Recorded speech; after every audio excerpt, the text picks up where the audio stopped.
আসসালামু আলাইকুম, আপনাদের সবাইকে স্বাগত জানাচ্ছি এখনকার আলোচনায়। আপনাদের সঙ্গে আছি আমি সিরাজুল ইসলাম। দর্শক, অনেক গুরুত্বপূর্ণ খবর আছে। ইরানের সর্বোচ্চ নেতা দেশের সামরিক কাঠামোয় বিরাট বড় বড় পরিবর্তন এনেছেন। 6টি গুরুত্বপূর্ণ পদে নতুন করে নিয়োগ দেওয়া হয়েছে এবং ইরানের সর্বোচ্চ নেতা এক্স পোস্টে সামরিক বাহিনীর জন্য বেশ কিছু বক্তব্য দিয়েছেন, পরামর্শ দিয়েছেন। সেই বক্তব্যের একটা অংশে বলা হয়েছে যে গোয়েন্দা প্রস্তুতি বাড়াতে হবে আক্রমণাত্মক অভিযানের জন্য। তার মানে হচ্ছে সর্বোচ্চ নেতা শুধু ইরানের সামরিক বাহিনীর কমান্ড কাঠামোতে পরিবর্তন আনেননি, মনে হচ্ছে যে যুদ্ধ প্রস্তুতি জোরদার করার নির্দেশ দিয়েছেন এবং এটাও মনে হচ্ছে যে ইরান সম্ভবত আমেরিকার উপরে, অর্থাৎ আমেরিকা বলতে মেবি মধ্যপ্রাচ্যের যে সমস্ত মার্কিন ঘাঁটি এখনও টুকটাক আছে বা যে সমস্ত সেনা আছে তাদের বিরুদ্ধে হয়তো অভিযান চালাতে শুরু করতে পারে। আইআরজিসি বা সামরিক বাহিনীর উদ্দেশ্যে তিনি বিশেষ কিছু কথা বলেছেন, যে কথাগুলো খুবই গুরুত্বপূর্ণ। আপনারা শুনলে আমার বিশ্বাস যে আপ্লুত হবেন। আমি বিস্তারিত বলবো ভেতরে। সুপ্রিয় দর্শক, এই বিষয়গুলো নিয়ে আমরা আজকের ভিডিওতে বিস্তারিত কথা বলবো। আশা করি খুবই ইন্টারেস্টিং বিষয়গুলো আপনাদের ভালো লাগবে এবং আপনারা শেষ পর্যন্ত সঙ্গে থাকবেন। আর ভিডিও যদি ভালো লাগে তাহলে লাইক, কমেন্ট, শেয়ার করবেন এবং চ্যানেলটি সাবস্ক্রাইব করে প্লিজ সাথে থাকবেন। দর্শক, চলুন আমরা বিস্তারিত আলোচনা করি। ইরানের সর্বোচ্চ নেতা গতকাল সোমবার 10ই আগস্ট ইরানের সামরিক কমান্ড কাঠামোতে বড় পরিবর্তন এনেছেন এবং নতুন 6 জন জেনারেলকে বিভিন্ন পদে নিয়োগ দিয়েছেন। তার ভিতরে আপনারা হয়তো এই নামের সাথে অনেকেই পরিচিত। মেজর জেনারেল আলী আবদুল্লাহি, যিনি খাতামুল আম্বিয়া হেডকোয়ার্টার্সের প্রধান কমান্ডার ছিলেন কিছুদিন ধরে, তাকে ইরানের সশস্ত্র বাহিনীর চিফ অফ স্টাফ নিয়োগ দেওয়া হয়েছে। তার ডেপুটি করা হয়েছে ব্রিগেডিয়ার জেনারেল কিমার হায়দারিকে। আর আইআরজিসির প্রধান হিসেবে নিয়োগ দেওয়া হয়েছে মেজর জেনারেল আহমাদ ওয়াহিদিকে। আহমাদ ওয়াহিদি এর আগে ব্রিগেডিয়ার জেনারেল ছিলেন, তার পদোন্নতি দিয়ে মেজর জেনারেল করা হয়েছে। আর আহমাদ ওয়াহিদির ডেপুটি, অর্থাৎ আইআরজিসির ডেপুটি কমান্ডার যাকে নিয়োগ দেওয়া হয়েছেন, তিনি হচ্ছেন মেজর জেনারেল মোস্তফা ইজাদি। এদিকে আইআরজিসির নেভির কমান্ডার নিযুক্ত করা হয়েছে রিয়ার অ্যাডমিরাল হোসেন ইজাদিকে। ইরানের স্বেচ্ছাসেবক বাহিনী যেটা, যার সদস্য সংখ্যা বলা হয় 90 লাখ, প্রধান কমান্ডার হিসেবে নিয়োগ দেওয়া হয়েছে হুজ্জাতুল ইসলাম হোসেন তায়েবকে। এর কারণ হচ্ছে মূলত ইরানের উপরে যে আমেরিকা এবং ইসরায়েল হামলা শুরু করেছিল, সেই হামলায় ইরানের গুরুত্বপূর্ণ সেনা কর্মকর্তারা, কমান্ডাররা অনেকেই মারা গেছেন, শহীদ হয়েছেন। যার প্রেক্ষাপটে নতুন করে সামরিক কাঠামোতে পরিবর্তন আনতে হলো, নিয়োগ দেওয়া হলো। যে জেনারেল আহমাদ ওয়াহিদিকে এখন নতুন করে আইআরজিসির চিফ কমান্ডার বানানো হলো, তিনি কিন্তু একসময় আইআরজিসির চিফ কমান্ডার ছিলেন। পরবর্তীতে প্রেসিডেন্ট ইব্রাহিম রাইসির সময় তিনি স্বরাষ্ট্রমন্ত্রী ছিলেন। তাকে আবার আইআরজিসিতে ফিরিয়ে আনা হয়েছে এই যুদ্ধ পরিস্থিতির কারণে এবং এখন নতুন করে তাকে আবার নেতৃত্ব দিতে হবে। আমি আলোচনার শুরুর দিকে বলেছিলাম যে ইরানের সর্বোচ্চ নেতা সামরিক বাহিনীর উদ্দেশ্যে বেশ কিছু বক্তব্য দিয়েছেন, সেটা খুবই গুরুত্বপূর্ণ। সেই বক্তব্যের কিছু অংশ আমি আপনাদেরকে তুলে ধরি। সর্বোচ্চ নেতা ইরানের সামরিক বাহিনীকে সামরিক সক্ষমতা বাড়িয়ে সর্বোচ্চ প্রতিরোধ সক্ষমতা অর্জনের নির্দেশ দিয়েছেন বা পরামর্শ দিয়েছেন। তিনি বর্তমান যে যুদ্ধ, এই যুদ্ধকে বলেছেন যে বলদর্পী শক্তির বিরুদ্ধে একটা ভাগ্য নির্ধারক, অর্থাৎ এসপর ফাইনাল, চূড়ান্ত একটা যুদ্ধ চলছে। এই যুদ্ধের ভেতরে আছে ইরান। এই সময় সামরিক বাহিনীকে আরও বেশি সক্ষমতা অর্জন করতে হবে এবং তিনি তো বলেছেন যে গোয়েন্দা প্রস্তুতি বাড়াতে হবে। একই সাথে সামরিক বাহিনীর ভেতরে তিনি আরও কিছু বিষয় প্র্যাকটিস করার আহ্বান জানিয়েছেন। যেমন বিশেষ করে আইআরজিসির মধ্যে সাংস্কৃতিক সক্ষমতা এবং মান উন্নয়ন ঘটাতে হবে, অর্থাৎ সাংস্কৃতিক চর্চা। এই সাংস্কৃতিক চর্চা বলতে ইরানের জনজীবনে সামরিক বাহিনীতে কারবালার যে প্রভাব আছে, কারবালার যে চর্চা আছে, সেগুলো, অর্থাৎ সেখানে ধর্মকর্ম, তাহাজ্জুদের নামাজ পর্যন্ত পড়া, এগুলো গুরুত্বপূর্ণ ব্যাপার। তাহাজ্জুদের নামাজ পড়া খুব গুরুত্বপূর্ণ এবং অনেক কমান্ডার তারা রেগুলার তাহাজ্জুদের নামাজ পড়ে। এগুলো পাশাপাশি হয়তোবা হতে পারে পজিটিভ কিছু সাংস্কৃতিক কর্মকাণ্ড, যেটা হয়তো হতে পারে সিনেমা নাটক, এমনও হতে পারে। ইরানের সিনেমা নাটক তো খুবই সমাজ দেশ গঠনের জন্য, পরিবার গঠনের জন্য বিরাট শিক্ষামূলক। সর্বোচ্চ নেতা পরামর্শ দিয়েছেন যে আইআরজিসির প্রতিটি স্তরে ব্যবস্থাপনা ও কমান্ড কাঠামো আরও শক্তিশালী করতে হবে এবং সামরিক এই নেতৃত্বের ভেতরে আধ্যাত্মিকতা এবং বৈজ্ঞানিক ভিত্তি গড়ে তুলতে হবে, যার প্রেক্ষাপটে আইআরজিসি আধুনিক দক্ষতার উপর প্রতিষ্ঠিত হতে পারবে।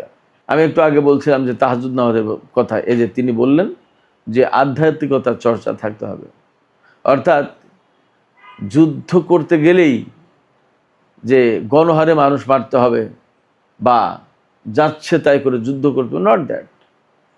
যে মানুষের ভেতর আধ্যাত্মিকতা থাকে, তার প্রতি মানব প্রেম থাকে, মানুষের প্রতি প্রেম ভালোবাসা থাকে, যার ভেতরে মানুষের প্রতি ভালোবাসা থাকে তার পক্ষে অন্যায় করাটা কঠিন হয়। আমরা দেখতে পাচ্ছি যে গত 5-6 মাস ধরে যে যুদ্ধ চলছে বা চলল, তাতে ইরান কিন্তু গণহারে কোথাও হত্যাকাণ্ড চালায়নি, একথা তার শত্রুরাও বলতে পারবে না। আর একটা কথা খুব গুরুত্বপূর্ণ, আপনারা সবাই মনে শুনেছেন, আমি গতকালকে বলেছিলাম, ইরানের জাতীয় নিরাপত্তা পরিষদের প্রধান করা হয়েছে সাবেক আইআরজিসির কমান্ডার মেজর জেনারেল মহসিন রেজাইকে। মহসিন রেজাই 1981 সালে আইআরজিসির প্রধান হিসেবে নিয়োগ পান এবং 1997 সাল পর্যন্ত একটানা তিনি আইআরজিসির প্রধান ছিলেন। তার মানে দাঁড়াচ্ছে যে ইরাকের সাথে যে ইরানের 8টা বছর যুদ্ধ হয়েছিল, সেই ইরান যুদ্ধের সময় তিনি আইআরজিসির প্রধান কমান্ডার ছিলেন। এটা হলো 1। 2 হচ্ছে তার যেহেতু ব্যাপকভাবে যুদ্ধের অভিজ্ঞতা রয়েছে, এছাড়া তিনি ইরানের বিশেষজ্ঞ পরিষদ থেকে শুরু করে বিভিন্ন গুরুত্বপূর্ণ প্রতিষ্ঠান, সংস্থা, সংগঠন এবং বিভিন্ন পদে গুরুত্বপূর্ণ দায়িত্ব পালন করেছেন। তার যে একটা বিরাট বড় এক্সপিরিয়েন্স আছে এবং তিনি একেবারে আইআরজিসির কমান্ডার এবং তিনি বহু গুরুত্বপূর্ণ দায়িত্ব ছিলেন। তো সেই জন্য মানে বিপ্লব রক্ষার জন্য, অর্থাৎ বিপ্লবপন্থী সরকারের জন্য তিনি পারফেক্ট ম্যান। সেই হিসেবেই কিন্তু তাকে সর্বোচ্চ নেতা তার প্রতিনিধি হিসেবে জাতীয় নিরাপত্তা পরিষদে নিয়োগ দিয়েছেন। মহসিন রেজাই কিন্তু জাতীয় নিরাপত্তা পরিষদে সর্বোচ্চ নেতার প্রতিনিধি, আবার প্রেসিডেন্ট তাকে সর্বোচ্চ নিরাপত্তা পরিষদের সদস্য সচিব হিসেবে নিয়োগ করেছেন। তার মানে এখানে তিনি অত্যন্ত ক্ষমতাধর ব্যক্তি এবং অত্যন্ত গুরুত্বপূর্ণ ব্যক্তি।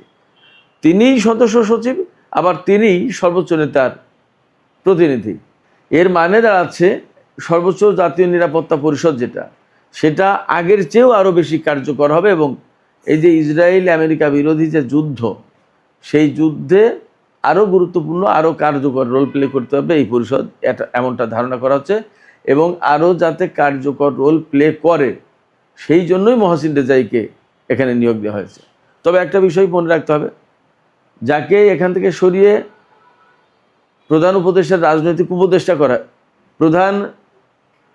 যাকে এখান থেকে সরিয়ে সর্বোচ্চ নেতার রাজনৈতিক উপদেষ্টা করা হয়েছে মেজর জেনারেল বাকের জুলকাদ। এই বাকের জুলকাদরও কিন্তু আইআরজিসিরই লোক ছিলেন, তিনি কোনো সাধারণ লোক নন এবং তার অবস্থান আর মহসিন রেজাইয়ের অবস্থান খুব বেশি একটা ডিফার করবে না। যেমন মহসিন রেজাইও হরমুজ প্রণালী যেন তেনভাবে খুলে দিতে চান না, বাকের জুলকাদরও কিন্তু তাই চেয়েছিলেন এবং তাই করেছিলেন। তিনি একদম সুস্পষ্ট গত পরশুদিনই বলেছিলেন যে আমেরিকার সাথে হরমুজ প্রণালী খুলে দেওয়ার চুক্তি আপাতত হচ্ছে না এবং ওমানের সাথে যে চুক্তি হচ্ছে সেটা আমেরিকার জন্য অ্যাপ্লিকেবল না, আমেরিকার জন্য কার্যকর হবে না। এবং মধ্যপ্রাচ্য থেকে যতক্ষণ পর্যন্ত আমেরিকা সেনা না সরাবে ততক্ষণ পর্যন্ত আমেরিকার জন্য এই হরমুজ প্রণালী খোলা হবে না, বাকের জুলকাদর বলেছিলেন। তার মানে এই মুহূর্তে পরমাণু কর্মসূচি চেয়ে কিন্তু আমেরিকা এই হরমুজ প্রণালীকে বেশি গুরুত্ব দিচ্ছে এবং আলোচনা, ডিপ্লোমেসি, বাদ যত যা কিছু ঝগড়া কন্দল যা কিছু এখন এই মুহূর্তে কিন্তু হরমুজ প্রণালী খুলবে কি খুলবে না এইটা নিয়ে। সেই গুরুত্বপূর্ণ পয়েন্টে বাকের জুলকাদর এবং মহসিন রেজাই দুইজনের অবস্থানই একই, পার্থক্য কিছু নেই। সেই জায়গা থেকে এমনভাবে দেখার কোনো সুযোগ নেই যে বাকের জুলকাদের একটু নরম প্রকৃতির লোক ছিলেন, ব্যাপারটা তা মোটেই না। এখানে হয়তো ব্যাপক অভিজ্ঞতার কারণে মহসিন রেজাইকে জাতীয় সর্বোচ্চ নিরাপত্তা পরিষদের প্রধান করা হয়েছে এবং বাকের জুলকাদকে সর্বোচ্চ নেতার রাজনৈতিক উপদেষ্টা করা হয়েছে। হয়তো সময়ের ব্যবধানে তাকেই আবার সর্বোচ্চ জাতীয় নিরাপত্তা পরিষদের সচিব করা হবে। আপনাদের নিশ্চয় মনে আছে এই জাতীয় নিরাপত্তা পরিষদের সচিবই কিন্তু ছিলেন ডক্টর আলী লারিজানি, তিনি তো শহীদ হলেন। দর্শক, সবশেষে ইরানের পররাষ্ট্র মন্ত্রণালয়ের মুখপাত্র ইসমাইল বাকাইর একটা বক্তব্য দিয়ে আমি আলোচনা শেষ করব। গতকাল মার্কিন প্রেসিডেন্ট ডোনাল্ড ট্রাম্প ইরানকে নতজানু করার জন্য আরও ব্যাপকভাবে নিষেধাজ্ঞা এবং অর্থনৈতিক চাপ সৃষ্টি করার আহ্বান জানিয়েছেন মার্কিন কর্মকর্তাদের প্রতি। তিনি নির্দেশও দিয়েছেন। এর জবাবে ইসমাইল বাকাই, ইরানের পররাষ্ট্র মন্ত্রণালয়ের মুখপাত্র, তিনি বলেছেন যে আমেরিকা যে নীতি এতদিন অনুসরণ করে আসছে ইরানের বিরুদ্ধে, বিশেষ করে সর্বশেষ যে যুদ্ধের নীতি অনুসরণ করেছিলেন, এই সমস্ত সব কিছু ব্যর্থ হয়েছে। অর্থাৎ যুদ্ধ করেও তারা যখন ইরানকে নতজানু করতে পারেনি, তারা ব্যর্থ হয়েছে। এখন তারা আবার নতুন করে অবরোধ আরোপের মতো কথা বলছে, কিন্তু অবরোধ আরোপ তো ছিল 47 বছর ধরে। তারা কি করেছে? অতএব মার্কিন এই ব্যর্থ নীতি এখানে কাজ করবে না। এটা তাদের হতাশা থেকে এই অর্থনৈতিক অবরোধ এবং অর্থনৈতিক চাপ সৃষ্টির কথা বলা হচ্ছে। তো সুপ্রিয় দর্শক, এখনকার আলোচনা এখানে শেষ করতে চাইছি। আর ভিডিও ভালো লাগলে লাইক, কমেন্ট, শেয়ার করুন এবং চ্যানেলটি সাবস্ক্রাইব করে সাথেই থাকুন দর্শক।